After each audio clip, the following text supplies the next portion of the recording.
the Bible. Is it hard to understand? When it comes to reading the Bible, the first thing that comes to mind is the fact that this is the Word of God. The seals have been broken, and the truth is here. And when we go throughout the scriptures, when we go throughout extra biblical records, we find that the language that God employed, that He used to create the heavens and the earth, was the Hebrew language. Christ said, I came for the lost sheep of the house of Israel. But yet no one, no religious leader, no religious church out there anywhere can now identify the 12 tribes of Israel. Can we? God is quite simple, but it seems as if man makes understanding Him hard. What are those mysteries? The truth of your book and the truth will make you free. The Hebrew and Bible Academy, you're invited.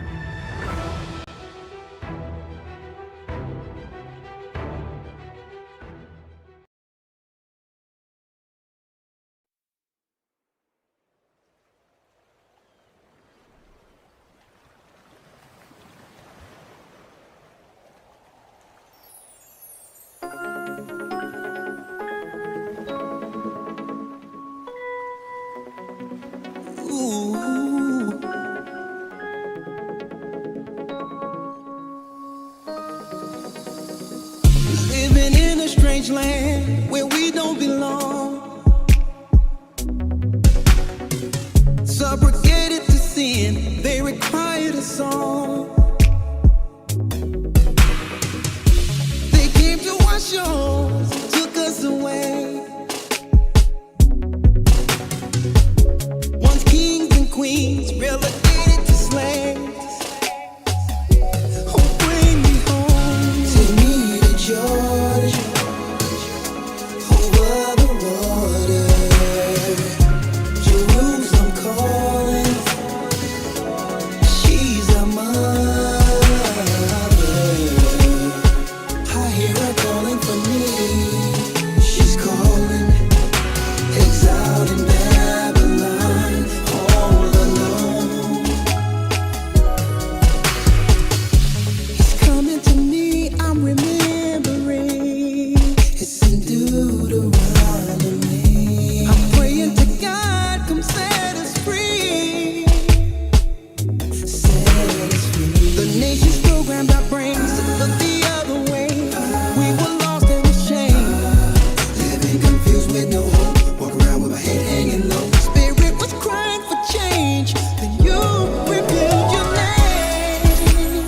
From the sides of the north, a strong wind carried me.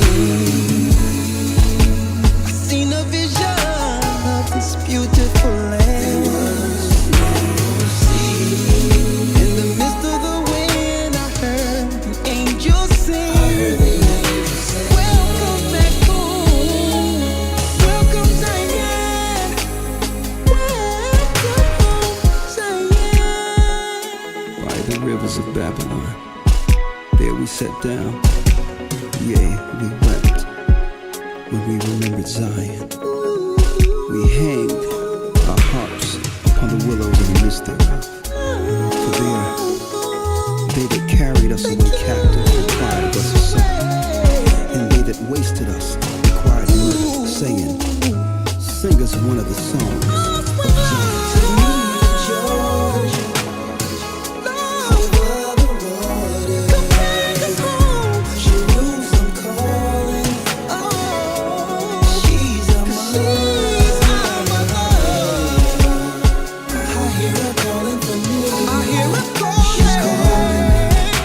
Exiled in Babylon, all alone. Oh, take me home.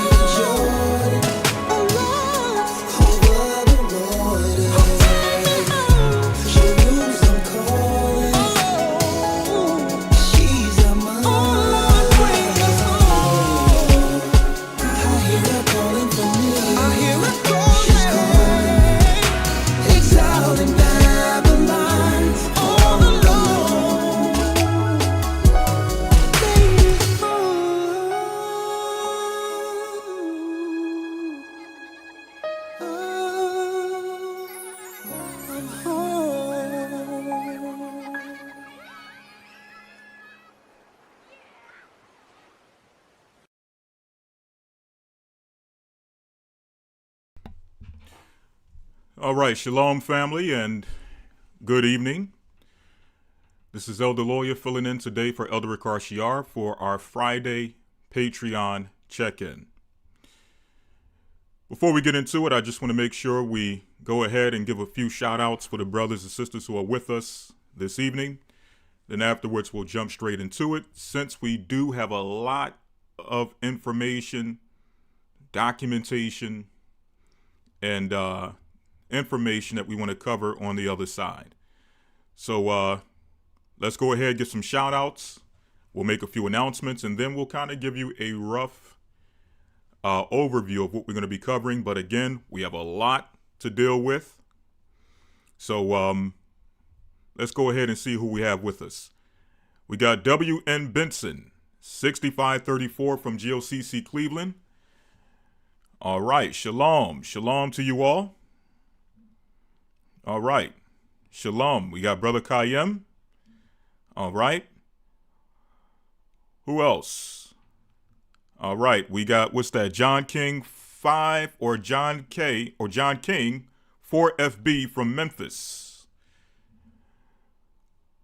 We got Sanjo Black R from Birmingham, Alabama. All right, we got NYE Ka Phillips from the Southern California body. We got Micah also from Southern California. We got Amak from GOCC Cincinnati. All right, who else we got with us? All right, we have Malaya Harris from Cincinnati, Ohio. We got Solomon Yasha'Allah Judah from Columbus, Georgia. We got Glorious His from Boston, Massachusetts. All right. We got Jasper Robinson from Memphis, Tennessee. Donald H. 77 from Stockett, Montana. We got Papa Harris from the Florida body. We got Malcolm Hill from Atlanta. We got Tayana Ist from Seattle, Washington. Julianne Davis from the GOCC Houston body. We got Kid Israel from GOCC Minnesota. Roselle the Speaks from ATL. John Jones from Odessa, Texas. We got Smallest. Man, y'all got some difficult names today. What's that? Small Assisted Diving. Maybe because everything is conjoined. There's no spaces. All right, we got Small Assisted Diving Coalition from Tampa of the Orlando body. Shalom to you and the family in Orlando. We got Ruben Israel from New Mexico. We got Hulk Cyberg from New Jersey.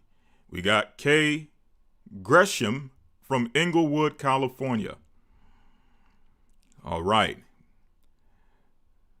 Who else we got with us? We got the big dog from Pueblo, Colorado. For those who are in the Colorado area, we do have a baptism tomorrow being conducted by Deacon Quadam and Deacon Yashar of Colorado. So if you're interested, you can send an email to gocccsouth@yahoo.com. We'll try to fit you in at the last minute. Again, that's gocccsouth@yahoo.com. And what I'll do is I'll pass your information on to the brothers who will be there conducting the baptism so that we can get you on that baptism list. For the rest of the family who's with us, I want to say bless you all. Thank you and shalom for your continual support. Thank you for being with us this evening. And we want to thank those who will also happen upon this video in the near future. I want to first and foremost thank the Most High Ahaya Bahashem Yeshai Warvawak for allowing us to come before you for another check-in on our Friday Patreon broadcast. Before we get into our lesson, I want to make a quick announcement in regards to our Hebrew and Bible Academy.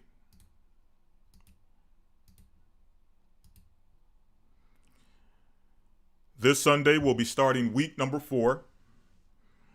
And in week 4, we're going to be covering the breakdown of who is Edom. And I believe what we're going to be going into today is very timely, especially as it relates to who the Bible calls Edom. Now, for those who are new to this understanding, or those who may happen upon this in the future and may be wondering, well, who is Edom? Well, we're going to slightly, on a surface level, break that down today before we transition to Patreon. But today, we're going to be going into the political side of Esau, the imperialistic side of Esau, and Esau's desire for not just world domination, he've achieved it already.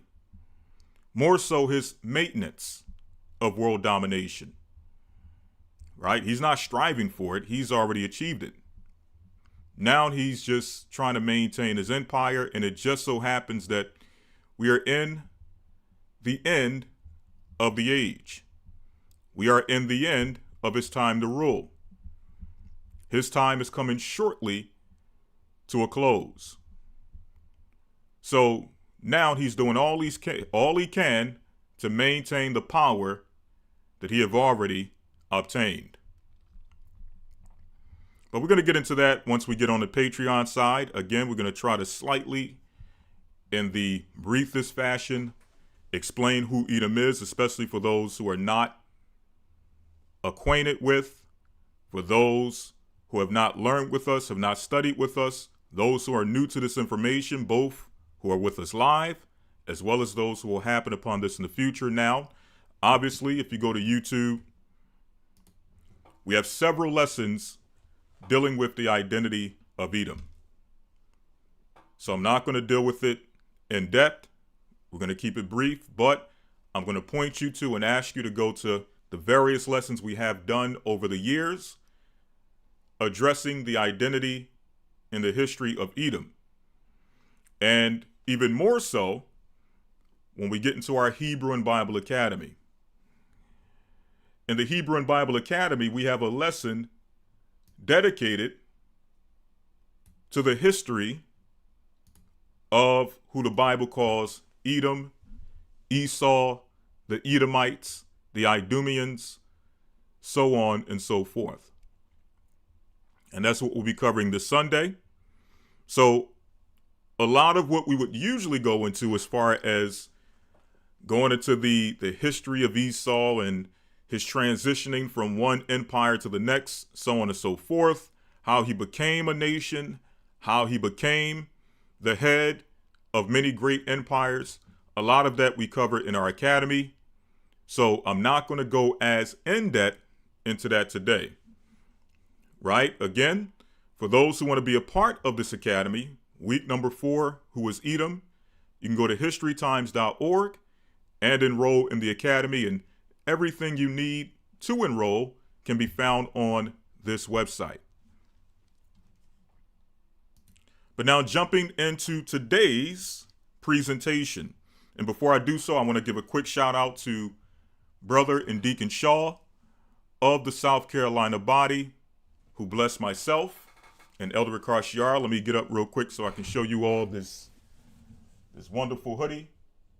The Savior coming to a city near you.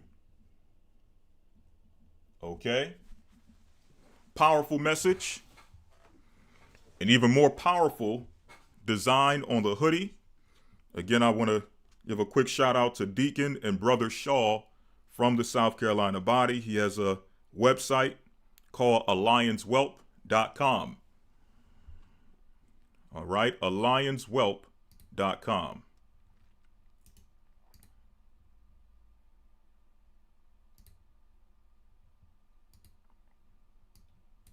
All right, quick moment. I want to show you all this real quick for those who want to go ahead and check out the brother's website.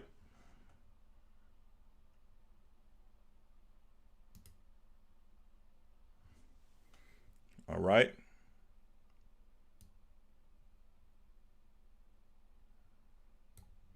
So again, it's called alliancewhelp.com for those who want to go ahead and Check out the website. Check out some of the merchandise the brother has.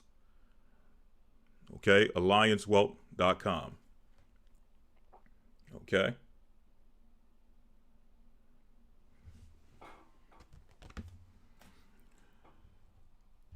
All right.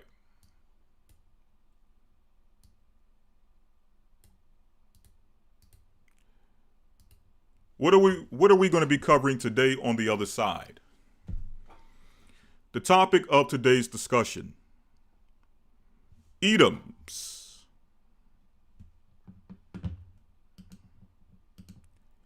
Edom's playbook for imperialism and world domination, part 2. For those who remember, some months ago, we did a lesson dealing with Edom's playbook for imperialism and world domination, part 1, in which we explored who Edom was, his identity. We explored his ancient empire.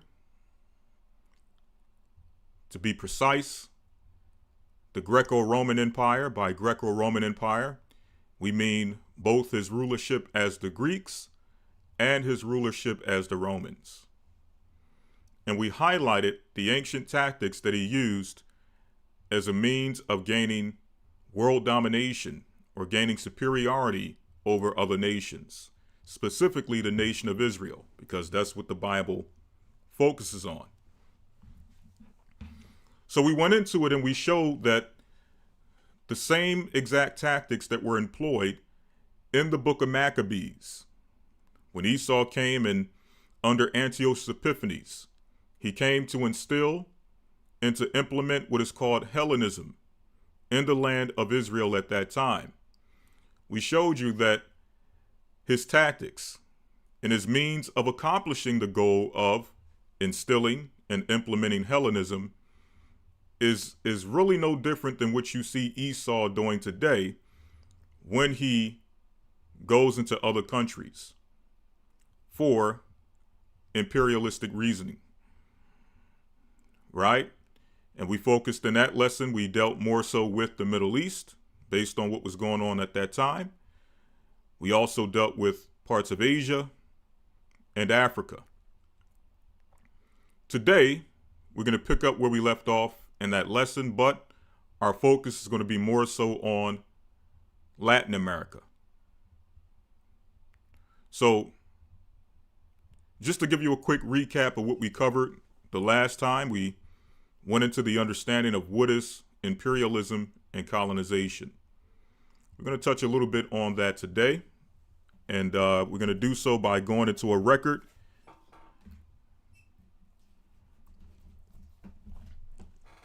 called Power, a Political History of the 20th Century.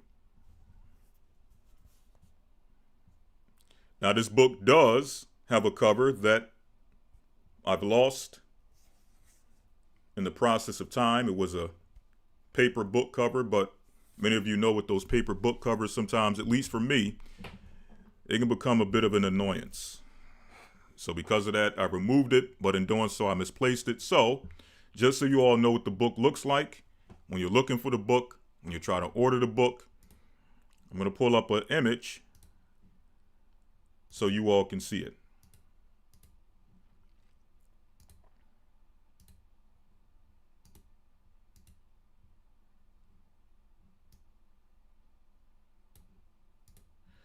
Again, the title of the book is Power, a Political History of the 20th Century, edited by C.S. Nichols.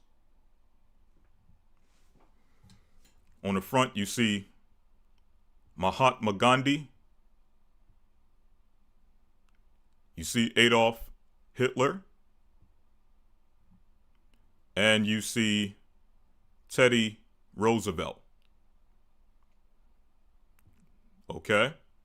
Now we're going to go into this record to kind of document the history of what we call Idumean imperialism, Idumean colonization, or Idumean world domination. Again, for those who don't understand what we mean by Edom, Edomite, Esau, Idumean, we'll explain that in a moment. But we're going to use this record as a means of giving us an introduction to the history of Esau's ability to gain world domination in these relatively recent times.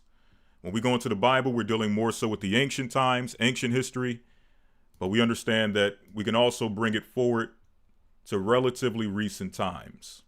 And we're going to do so using this record. I'm going to read this as a quick excerpt from the book. The rest of the excerpts we're going to read on the other side being Patreon. So this is from page number 8 of the book. Before we read it, let me just show you a few other things we're going to be covering on the other side. How the U.S. broke Libya.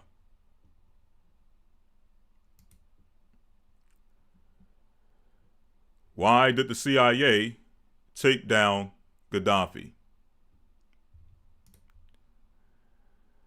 How the Iraq War changed the world. How the CIA created a cocaine dictator. Now, we gotta be a little careful with some of these titles, so we'll save it for the other side. I'm not sure as far as some of the regulations and the rules they have on YouTube, what flies, what doesn't fly, but in the meantime, I'll read a quick excerpt from this book. Then we'll quickly go into the Bible to show those who may not be familiar with the teachings what we mean by Edom, Esau, Idumean, Edomite, so on and so forth. And we're also going to deal with we're not going to go that far. Again, we're going to reserve a lot of information pertaining to him, his history, his connection to the Greeks and the Romans. We're going to reserve that for our lesson this coming Sunday in the Hebrew Bible Academy titled, Who is Edom? In the meantime, I'm going to read a quick excerpt from the book, Power, A Political History of the 20th Century. So it says, the world in 1900. When the century began, the industrialized nations of the world, those in Europe, North America, and Australia, were bursting with confidence. Their leaders and, by and large, their peoples believed that Western civilization had established itself clearly or as clearly superior to other world lifestyles. And not much has changed in modern times, in today's time. Right? Until the moment that I'm speaking to you through this microphone, Western civilization, the Western world still believes that they have established themselves as a superior nation, okay, or a superior group of nations above all others. This belief even affected the newly emerging industrial power of Japan, where determination to retain independence in the face of Western predators was coupled with a willingness to take over the most important advantages of the West, its technical know-how, and its political organization. So we're going to go into how nations even like Japan, who are not Esau, who are not Edom, how they began to adopt the technical know-how and the political philosophies and the political organization of Edom. Westerners believed that they had an unassailable position with regard to the rest of the world because they were blessed with the Christian religion and the enlightenment of reason. So we're going to find out that Edom always needed a rallying cry, okay? A belief system under which he could unite his people. And they use it as a means of alienating and demonizing those who don't fall under their particular belief system. Now, we're going to explain this more when we get to the other side and we discuss Hellenism and how that was used under the Greek Empire, right? Now they use the Christian religion and their ideas of being enlightened, so on and so forth. But back then, it was Hellenism, right? That was the rallying cry. That was the ideology and the belief system that they tried to unite the European world under, and eventually the rest of the world. But now, obviously, we know it's Christianity.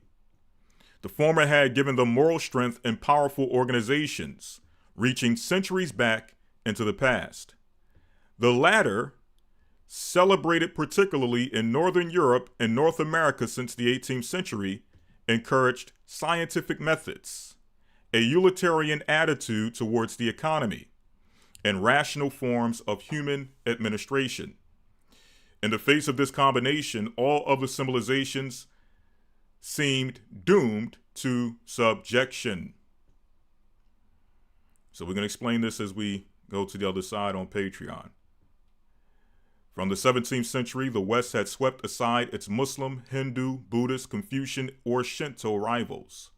In some cases, as with the great Mughal Empire of India, or the ancient communities of the East Indies, formal subjection to European imperial rulers was well established by 1900. In others, such as the colonial areas of sub-Saharan Africa, Western control was recent and sometimes still contested. The great civilizations of China remained nominally independent, and we're going to stop there. We have many more excerpts from this record, but we're going to stop here. Just giving you a quick introduction into some of what we'll be covering. Now, in explaining very quickly who is Esau, who is Edom, or the Edomites, or the Idumeans. For many of you, this may be foreign terminology. Many of you, though you grew up believing in the Bible, the Holy Bible, Old and New Testament,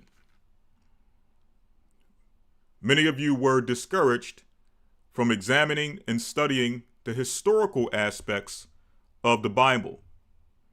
By historical aspects, speaking about the information we find predominantly in the Old Testament and how it relates to what we read in the New Testament.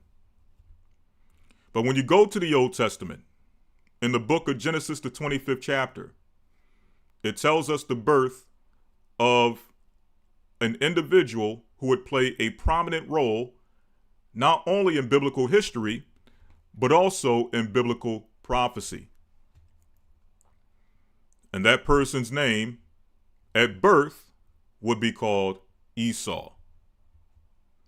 So let's go there very quickly in Genesis, the 25th chapter.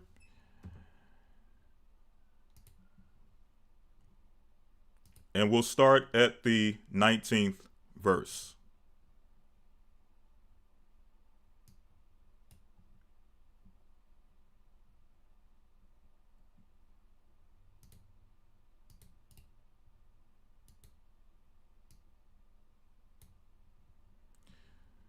Genesis 25 and 19 today, we'll be following out of the King James Version Bible. Again, as I often mention, many of you, especially those who are with us for the first time. And before I continue, let me just make sure I'm still with you all. All right, we're still good. All right, as I often mention, many of you who may be learning with us relatively recently, or this may be your first month of learning. This may be the first time you've happened upon one of our videos.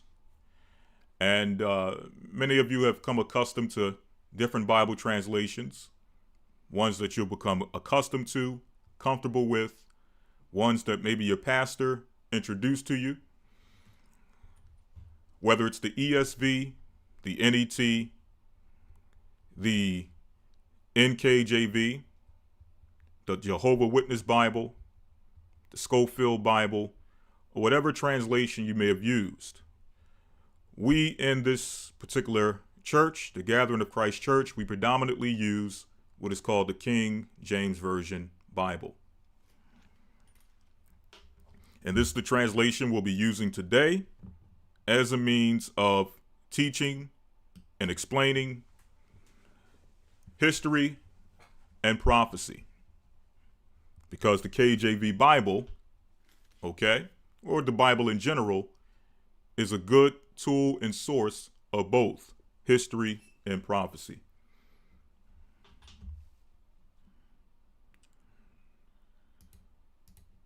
So let's go to the book of Genesis chapter 25 and verse number 19, where it says,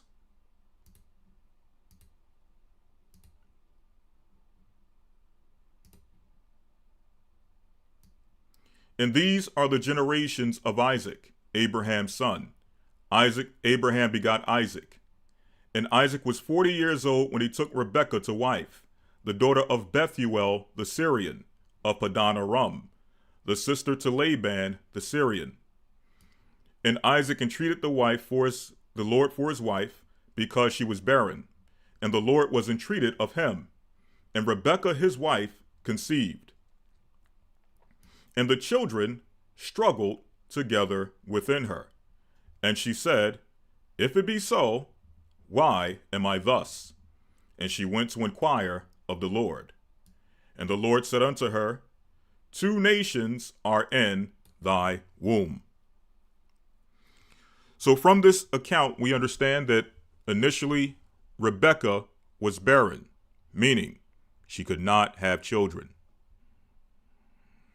After continual prayer, after continual supplication, after continual seeking the Most High and asking the Most High to open her womb so that she could birth children, eventually the Most High heard her prayers, her supplications, and her cries, and he blessed her with children. Now, initially, she was in store or expecting 1 child. But the Most High had different plans in mind. The Most High saw it fit that this woman, Rebekah, would bring forth 2 children. And from the time that these 2 children were conceived in the womb, there was fighting in the womb or in the belly of their mother. There was contention in the womb and the belly of their mother. Now we're going to find out who these 2 children were. So thus far, we understand that Rebekah, who initially was barren, could not have children, has now conceived 2 children. And of these 2 children, it tells us that they would be the progenitors of 2 separate nations. It says that 2 nations would be in her womb. And 2 manner of people shall be separated from thy bowels, which is further explaining what we just read. 2 nations are in her womb. So again, 2 nations of people would spring from these 2 children. 1 womb, 1 belly, 1 woman, and 1 man, Isaac. But out of them would come 2 nations. And 2 manner of people shall be separated from thy bowels. So eventually, these 2 children, once they become 2 separate nations, once they grow into 2 separate nations, they will start to separate. And we see that separation take place later down the line in history, where Esau goes into Mount Seir and becomes a nation. And Jacob goes over into the land of his forefathers, the land of Padan Aram. And from there he gets his wives, and then he starts the process of becoming a nation. So it goes on to say, and the one people shall be stronger than the other people, and the elder shall serve the younger. And when her days to be delivered were fulfilled, behold, there were twins in her womb. And the first came out red all over, like an hairy garment, and they called his name Esau. So when we say Esau, we're talking about the firstborn son of Isaac and Rebekah. Now, when we say Edom, skipping down,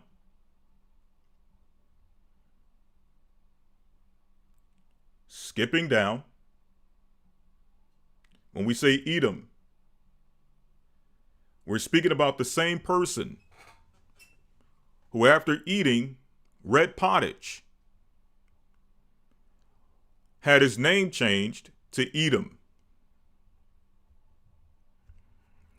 When you go to the book of Genesis chapter 25 and verse number 29, it says, and Jacob sowed pottage, and Esau came from the field, and he was faint.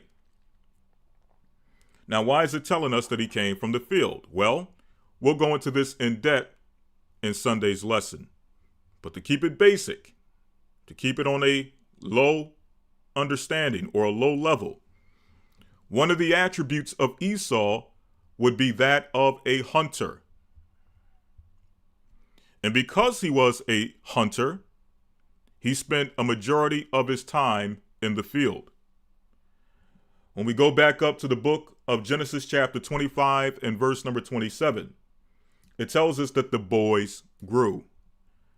The boys being Esau and Jacob.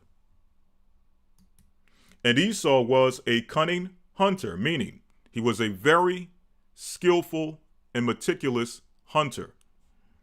A man of the field, meaning he spent a majority of his time in the field. And Jacob was a plain man, meaning he was an upright man, dwelling in tents. And Isaac loved Esau because he did eat of his venison, but Rebekah loved Jacob. So now we get to verse number 29, and it tells us that Jacob sowed pottage, and Esau came from the field, and he was faint. Why is he coming from the field? Well, again, we're going to deal with this from an in-depth standpoint when we go into our lesson, Who is Edom, on Sunday. But just to keep it brief, to keep it quaint, to keep it simple, he was a hunter, and he spent the majority of his time from the field. So now he's coming from one of his hunting trips, and he's presenting himself before Jacob, telling him that, listen, I need nourishment. I need something that will replenish my strength. Therefore, he asked his brother Jacob, could he have the red pottage that his brother Jacob was already preparing, was already making for himself? Esau came along and said that, listen, I need that pottage. Please, can I have it? And Esau said to Jacob, feed me, I pray thee, with that same red pottage. Now in the Hebrew it says, feed me, I pray thee, with that same red.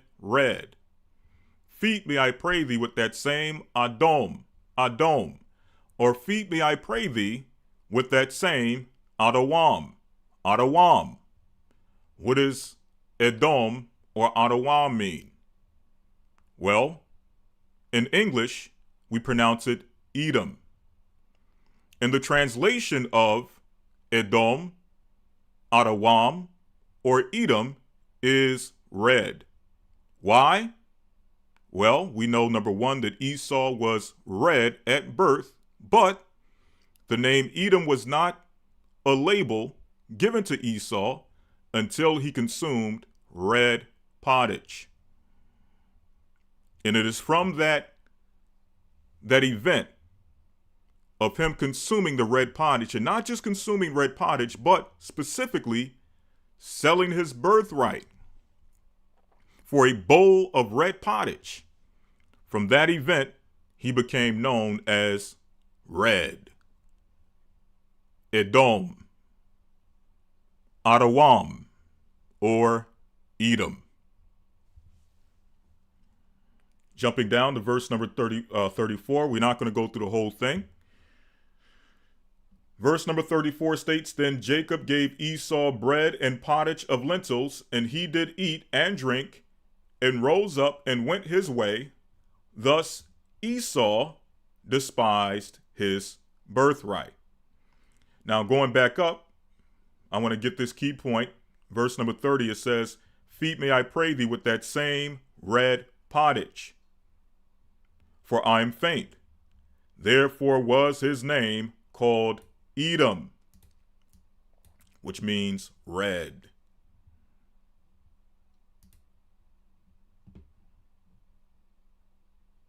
Therefore was his name called Edom. Okay.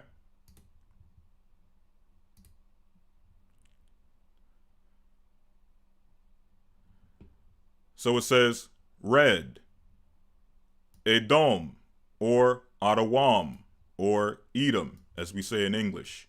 Red, Edom, the elder twin brother of Jacob. Hence, the region Idumea.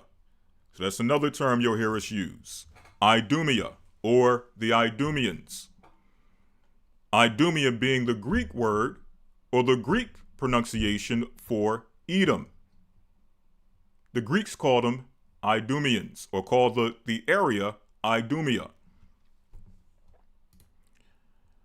Hence the region Idumea occupied by him. Edom, Edomites, Idumea.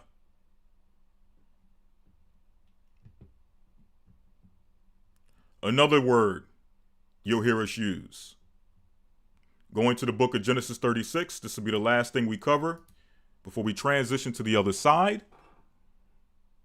And again, we'll explore the connection between Edom or Esau, or the term we're about to cover, the Edomites, in our lesson, Who is Edom?, which will be taught this Sunday. We'll explore that history this Sunday.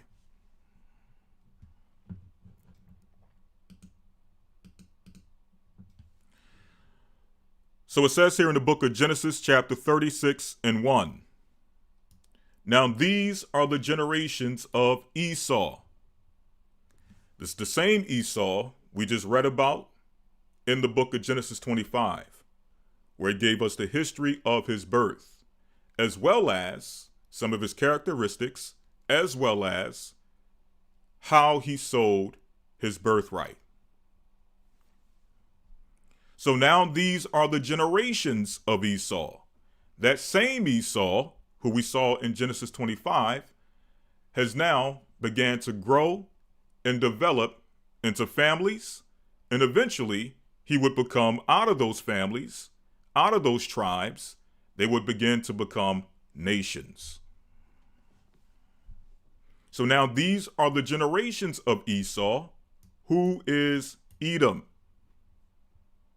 How do we know that Esau is the same person as Edom? Well, all of that history is discussed and unveiled in Genesis 25, where it gives us his birth name, which is Esau, but also it gives us the history of how he obtained the name Edom.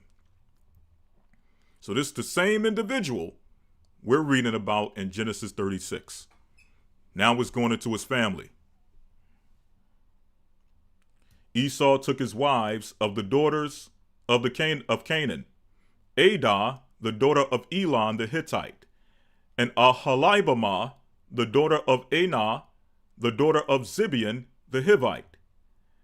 Now we jump down to verse number 8, where it tells us, Thus Esau, in fact, let's go here to verse number 6, Remember, the Bible tells us in Genesis 25 that 2 nations would be in the womb of Rebekah. Now it's going into how they became 2 separate nations. Initially, they were just 2 sons. But eventually, these 2 sons would grow, and they would be the progenitors and the fathers of children, and those children would grow into tribes. And hence, those tribes would eventually grow into nations or a nation. So in verse 6, it tells us, and Esau took his wives and his sons and his daughters and all the persons of his house and his cattle and all his beasts and all his substance, which he had gotten in the land of Canaan, and he went into the country from the face of his brother Jacob. So he left the presence of Jacob with his family, with his cattle, with his resources, and he started to now develop and grow his own nation. Speaking of Esau. Verse 7 says, for their riches were more than they might dwell together, and the land wherein they were strangers could not bear them because of their cattle.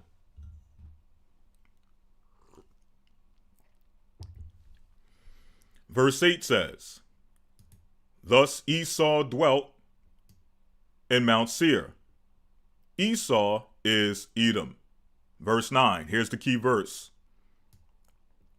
And these are the generations of Esau, the father of the Edomites in Mount Seir. So when you hear the term Edomites,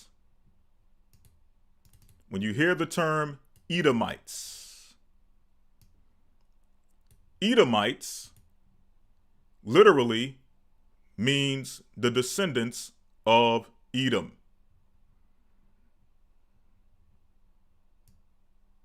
Anytime you see that suffix at the end of a nation, I-T-E-S,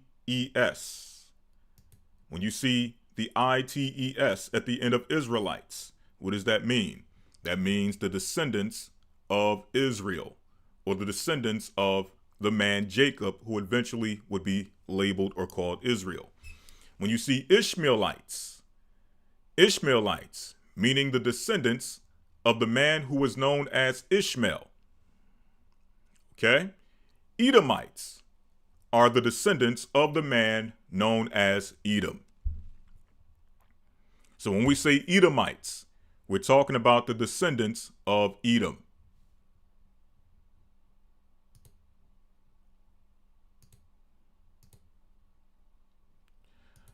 I'm not sure if you can see the Strongs. I'm not sure if you can see it, but if you can, let me try to make an adjustment. Right here, when you click on Edomites,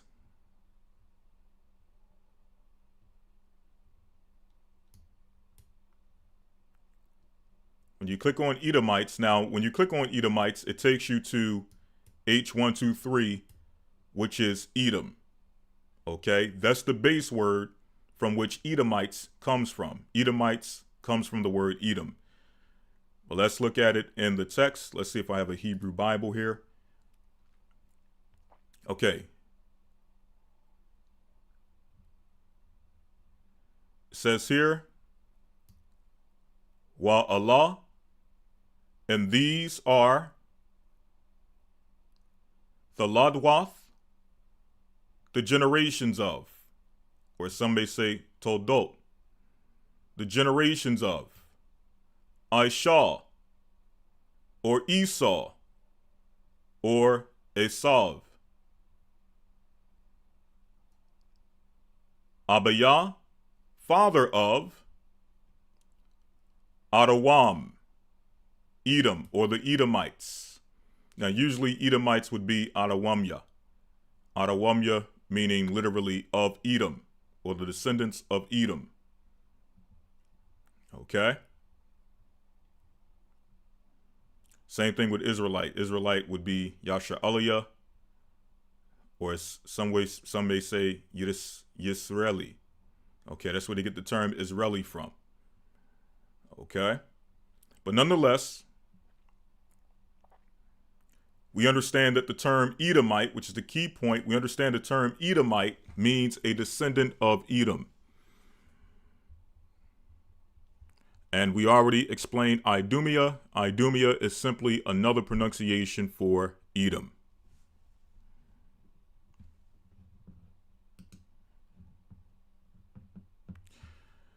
On the other side, we're going to more so deal with the recent political history of Edom and how it relates to its tactics in the ancient history, or when we explore the ancient history of Edom.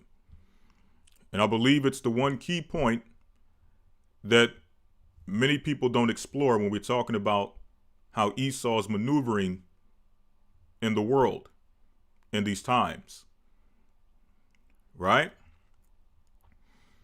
Many people are able to examine this, obviously, for the sake of understanding and for the sake of context. People are able to explore this and deal with this from a relatively recent standpoint.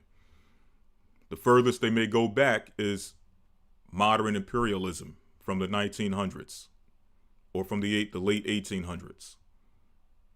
The difference with us is that we go even further back, because now the Bible is the missing piece that gives us the ultimate context, not only to how Edom operates, but who he is and why he operates the way that he does.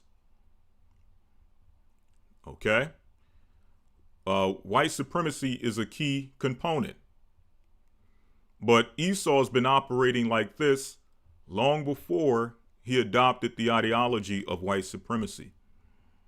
And we're going to touch on that briefly on the other side, but that's a more relatively recent development within the history of Esau, him dominating and controlling nations under the label of white supremacy. Long before that, Esau has been on the rise in attempting to conquer and dominate the world under various different ideologies and philosophies, some of which we will cover on the other side.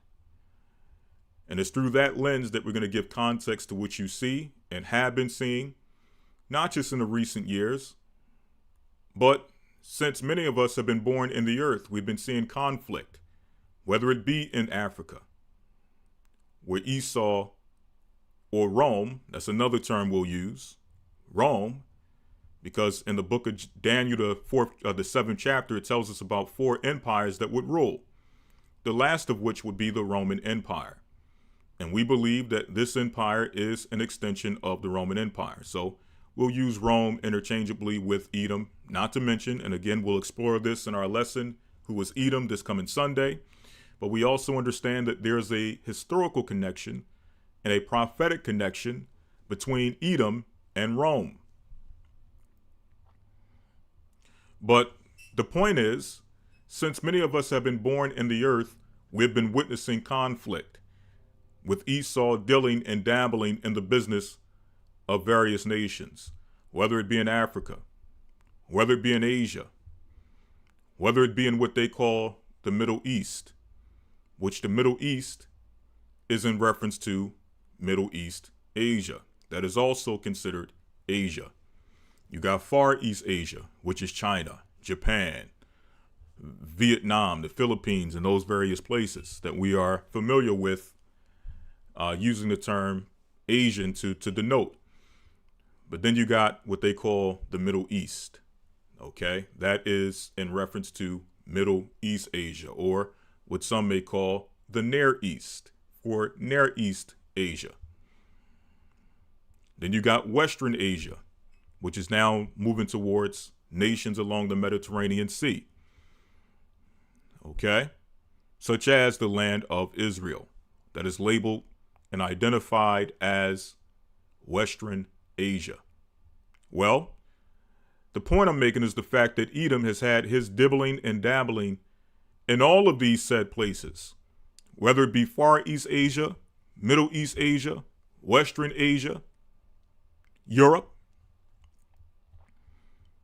Edom or Rome has their fingerprints on the globe.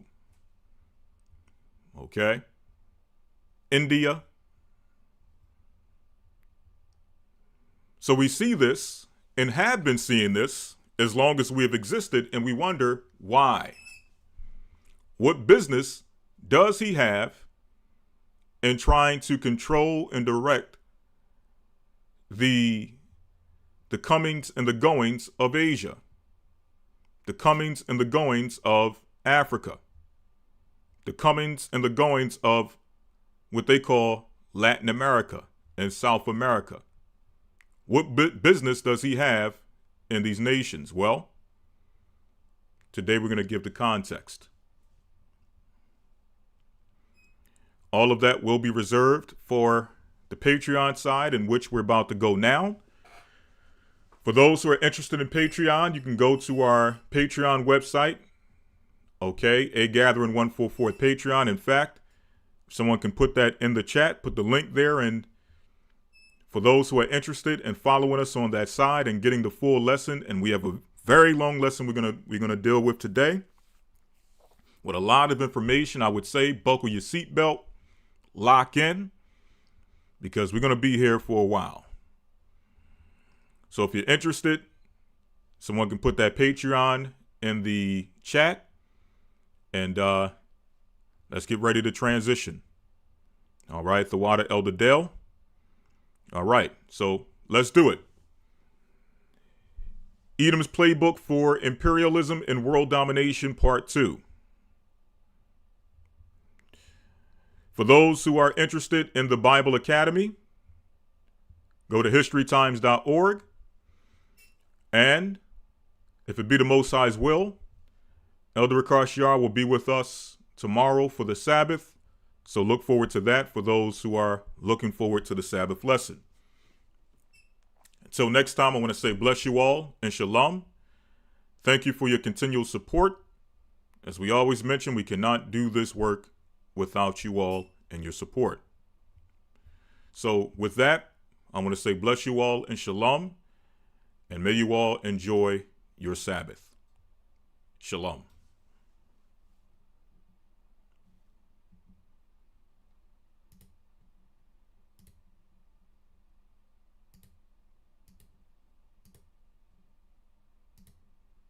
The Bible.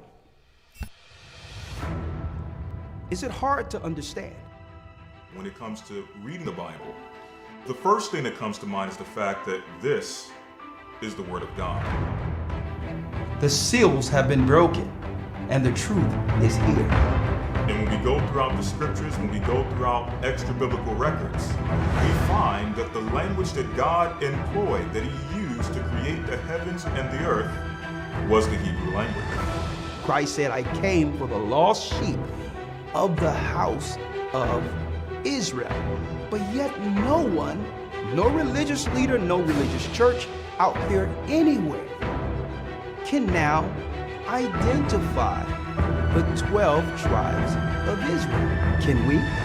God is quite simple, but it seems as if man makes understanding him hard. What are those mysteries? The truth of your book